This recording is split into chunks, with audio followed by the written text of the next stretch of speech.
বিরতির পর ফিরে এলাম সকাল ৭টার নিউজ আওয়ারে। ধন্যবাদ সঙ্গে থাকবার জন্য। ভোরের আলো ফুটতেই গাজীপুরের শ্রীপুরে মাওনা চৌরাস্তার মাছের আড়তে শুরু হয় হাঁকডাক।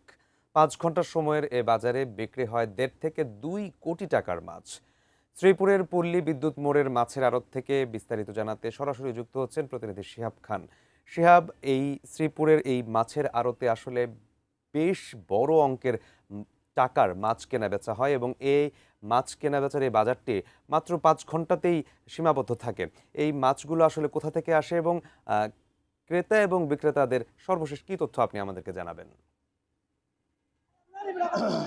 সাইমুল, আপনি জানেন যে গাজীপুরের শ্রীপুর উপজেলার ঢাকা ময়মনসিংহ মহাসড়কের ঠিক ঘেঁষাই কিন্তু এলকে মৎস্য আড়ত নামে একটি আড়ত গড়ে তোলা হয়েছে। এখানে কিন্তু ফজরের নামাজ অর্থাৎ ভোর থেকে শুরু করে অর্থাৎ ভোর ৫টা থেকে সকাল ১০টা পর্যন্ত এই ৫ ঘন্টা কিন্তু এখানে বেশ জমজমাট থাকে। এই ৫ ঘন্টায় এখানে প্রায় ১.৫ থেকে ২ কোটি টাকার মাছ বিক্রি হয় বলে জানিয়েছেন এখানকার ব্যবসায়ীরা। আহ, এখানে কিন্তু আসলে বিভিন্ন ধরনের মাছ কিন্তু দেশের বিভিন্ন প্রান্ত থেকে আসে। তাজা এবং সতেজ মাছের সমারোহের এই ভোরের সময়টা পাইকারি মাছ বিক্রেতা, খুচরা মাছ বিক্রেতা যারা আছেন তাদের হাটটাকে কিন্তু মুখরিত হয়ে ওঠে। দেশের বিভিন্ন জায়গা, বিশেষ করে ময়মনসিংহ, নেত্রকোনা, বাগেরহাট, সুনামগঞ্জ, সাতক্ষীরা, খুলনা, ত্রিশাল এবং ময়মনসিংহের ভালুকা, কিশোরগঞ্জ থেকে আসে দেশি বিদেশি নানা ধরনের মাছ। এই আড়তে গরিবের মাছ খেত পাঙ্গাস থেকে শুরু করে রুই, কাতলা, মৃগেল, তেলাপিয়া, কই, শিং, টাকি, মাগুর, পুঁটি, বাইন, চিংড়ি সহ বিভিন্ন ধরনের দেশি মাছ পাওয়া যায়। এছাড়া নদীর মাছের পাশাপাশি কিন্তু সামুদ্রিক মাছ যেমন চাপিলা, বাইলা, পোয়া মাছ কিন্তু পাওয়া যায়। দামের দিক থেকে অনেকটাই সস্তা বলে উপজেলার বিভিন্ন এলাকা থেকে খুচরা যে মাছ বিক্রেতারা আসেন তারা কিন্তু এখান থেকে মাছ সংগ্রহ করে খুচরা পর্যায়ে কিন্তু বিক্রি করেন।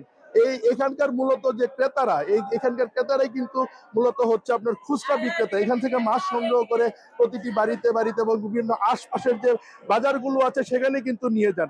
এখানে শুধু কিন্তু খুচরা বিক্রেতারা আসেন তা কিন্তু নয়, বিভিন্ন সামাজিক অনুষ্ঠান যারা আয়োজন করেন তারাও কিন্তু এখানে সস্তায় মাছ কিনতে এবং বড় মাছ সংগ্রহ করতে কিন্তু এই মাছের বাজারের মধ্যে আসেন। আমি কথা বলেছিলাম এই আড়তের মালিকদের সাথে, তারা জানিয়েছেন ভোর থেকে ফজরের নামাজের পরপরই কিন্তু এই আড়তের কার্যক্রম শুরু হয়। এই এই অল্প সময় অর্থাৎ ৪ থেকে ৫ ঘন্টা এই মাছের বাজার কিন্তু বসে। এরপর কিন্তু মাছের বাজারের যে ব্যবসায়ীরা আছে তারা কিন্তু যার যার কাজে কিন্তু চলে যায়। এখানকার যে মাছ ব্যবসায়ীরা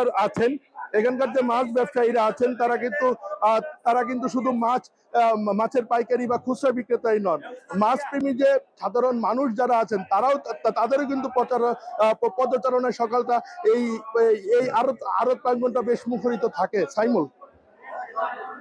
ধন্যবাদ শিহাব। দর্শক, গাজীপুরের শ্রীপুরের পল্লী বিদ্যুৎ মোড়ের মাছের আড়ত থেকে সরাসরি যুক্ত হয়েছিলেন প্রতিনিধি শিহাব খান এবং সেখান থেকে জানাচ্ছিলেন মাছ বিক্রির সর্বশেষ তথ্য।